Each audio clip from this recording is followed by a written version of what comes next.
In today's video, we're talking wrist trackers.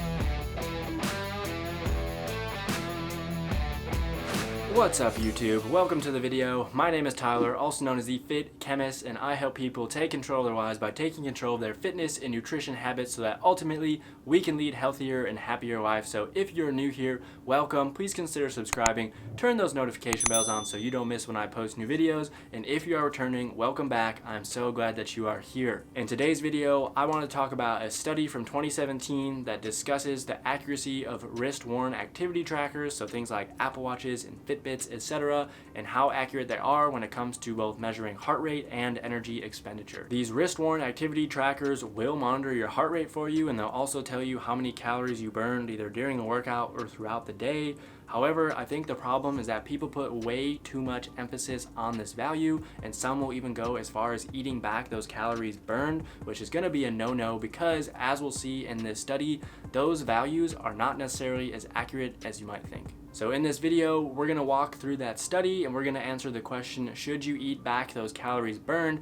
Make sure you stick around to the end to find out what I suggest you do instead, because as I said earlier, they're not quite as accurate as you think they are. But with that, let's get into it. This study was done by Shcherbina and coworkers in 2017, and as I stated at the beginning of this video, what they want to do is compare how accurate they are when it comes to heart rate and energy expenditure. They looked at 45 different commercially available activity trackers. However, when they had their search criteria, they dwindled it down to only 7. I think it was going to be around 10, but some of them actually had performance malfunctions while doing the study, so there's only 7 trackers that they looked at in this study. Among them were the Apple Watch, Basis Peak, Fitbit Surge, Microsoft Band, Mio Alpha 2, Pulse On, and Samsung Gear 2. This study was conducted at Stanford University, so the participants in this study were mainly from Stanford. However, they did include some individuals from the surrounding area and people from those athletic clubs or gyms. Their goal for this study was to get as wide of a demographic as possible, so people with varying skin tones, BMI, height,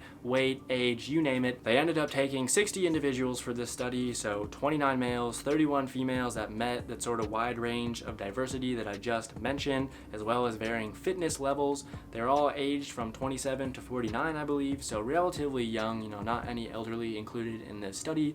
But what they did was that they hooked them up to an electrocardiogram to measure their heart rate, and then they also hooked them up to a machine that allowed you to do indirect calorimetry through gas expulsion. So essentially they're measuring energy expenditure by the amount of gas that you actually exhale.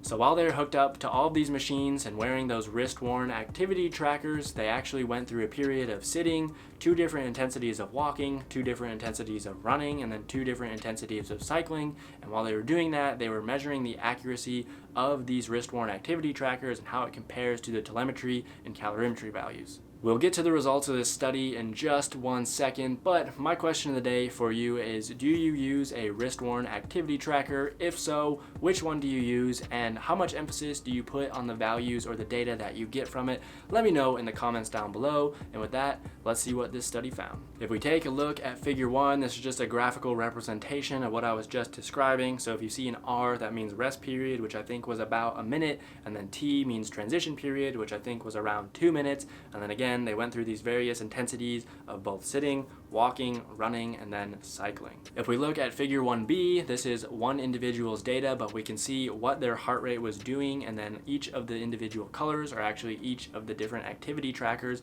So you can see their heart rate sort of spiked out the highest at running, and then you can just see again what it did when it comes to walking versus running versus cycling. And I think one of the colored bands in there is actually the gold standard, so that's the telemetry that they're using, and you can see it actually matches up quite well to what the activity trackers were showing. We can then look at figure 2A, which is showing the percent error bars for each of these activity trackers. So they split this into 2 halves. So on the left we have cycling, and on the right we have walking. You can see that the error bars in the cycling section are actually much smaller than the walking section. So my hypothesis for that is that when you're cycling, you're grabbing onto the handlebars and you're keeping your wrist in a pretty fixed position, which I think would keep the watch. So for example, an Apple Watch, I feel like there would be a pretty good contact and constant contact on your wrist to actually continuously monitor measure your heart rate, whereas when you're walking or running, you're sort of jogging around, your wrist is moving, and it might not actually get as accurate of a reading, but the authors don't mention this. That's just my hypothesis. They did find that the Samsung Gear actually had the highest error margin, and then the Apple Watch had the lowest margin, and when it came to cycling, all of the error margins for the medians fell under 5%,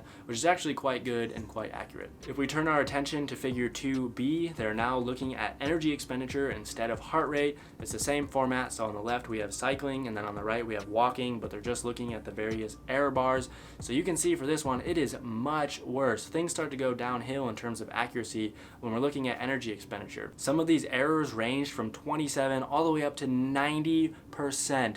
That is absolutely terrible. Even if we look at the median of these error bars, it still comes out to be somewhere around 40%, which is a huge discrepancy when it comes to calories burned. If we look at figure 3, the authors put together a little heat map for us so we can see a very quick graphical representation of these errors. So if there is a blue box or a darker blue, that means a smaller margin of error, and if there is a dark orange box, that means a higher margin of error. So this is pretty much what we saw from figures 2a and 2b. You can see that in the cycling, the error bars are somewhat low, a lot of blue in that graph, but then once we switch over to energy expenditure, there are a ton of orange blocks. So again, these are not very accurate when it comes to measuring energy expenditure. In their conclusion, they give a couple of bullet points, one of which we already sort of see from these figures that it's more accurate when it comes to measuring cycling versus walking. They also found that these devices had a higher error margin for males, people with a higher BMI, and then also people that had darker skin tones. So the good news for those of you that own an Apple Watch is that the Apple Watch actually had the lowest error percentage when it comes to both heart rate and energy expenditure. However, the bad news is that they found none of these activity trackers had an error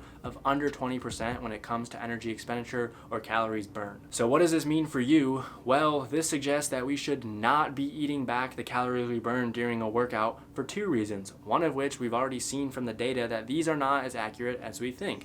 The second reason is that exercise you're doing is helping you create a calorie deficit. Think about it. If we go on the treadmill, let's say we're doing running for an hour and we burn something like 400 calories, I'm just making this number up. If you go home and you just eat back those 400 calories, you are erasing the calorie deficit that you just created through exercise. It doesn't make any sense to do that. Since these wrist trackers don't seem to be that effective when it comes to measuring energy expenditure, I'd say it's probably not a good idea to measure your TDEE or total daily energy expenditure off of those values. However, what they might be good for is actually measuring the relative intensity between workouts. What I mean by that is, let's say one week I go in and I hit a leg workout and it says I burned 800 calories, and then the next week I go in and I burn 600 calories.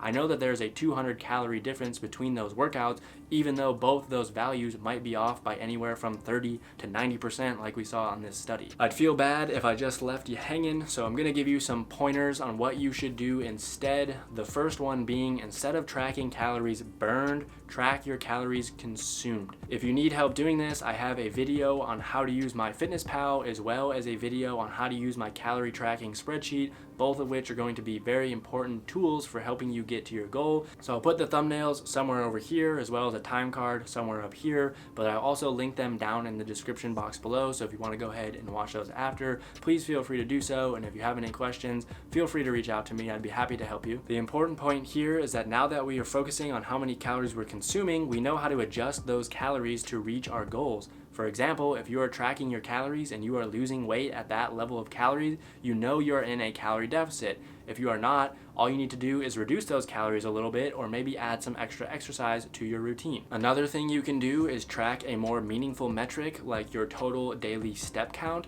So rather than just looking at how many calories you burn during a workout, you could look at step count, which I think will give you a better, bigger picture. For example, let's say you go to the gym and you burn 600 calories, but then you sit on your butt all day. That's not really going to give you that much information, whereas if you have a total step count and you see one day you had 3,000 steps and one day you had 10,000 steps, you know the day that you had 10,000 steps, you probably burned a lot more calories because you were up and moving. If you really want, what you can do is measure your steps each day and get a weekly average and compare those from week to week. And again, if your goal is to lose weight and you're not losing weight, maybe try to get a little bit of extra steps if you don't want to end up reducing your calories. And the third and final point or suggestion I have for you is follow a workout plan if you are not doing so already. let's face it, if you're going into the gym sporadically or whenever you have time, let's say one week it's 6 days a week, the next one is 4 days a week, and then after that it's 2 days a week, and then maybe you hop back up to 5 and you're just jumping around all the time, there's no consistency in that. It's going to be very hard for you to determine a pattern and see how many calories you're burning a week, and also it's going to make it much harder to actually adjust how many calories you're eating because it's not a consistent amount of calories burned each week. If we contrast that to someone who's on a set workout program, so let's say you're doing a 4-day split, upper lower, and you're hitting all 4 of those workouts consistently from week to week, although you might not be burning the same amount of calories in each one of those individual lifts, roughly you're going to be burning the same amount of calories from week to week because you're hitting 4 workouts each and every week. So to recap those 3 points, 1 is going to be focus on calories consumed instead of calories burned. Track a more meaningful metric such as your daily step count, and then 3 is going to be develop a workout plan or routine that you can be consistent with from week to week. Alright guys, that's going to be it for today's video. I hope that you enjoyed it. If you did, please give it a thumbs up. Let me know in the comments down below, and again, if you're new here, be sure to subscribe, turn those notification bells on because I post new videos every single Friday and you do not want to miss when they go live. And with that, I'll see you in the next video.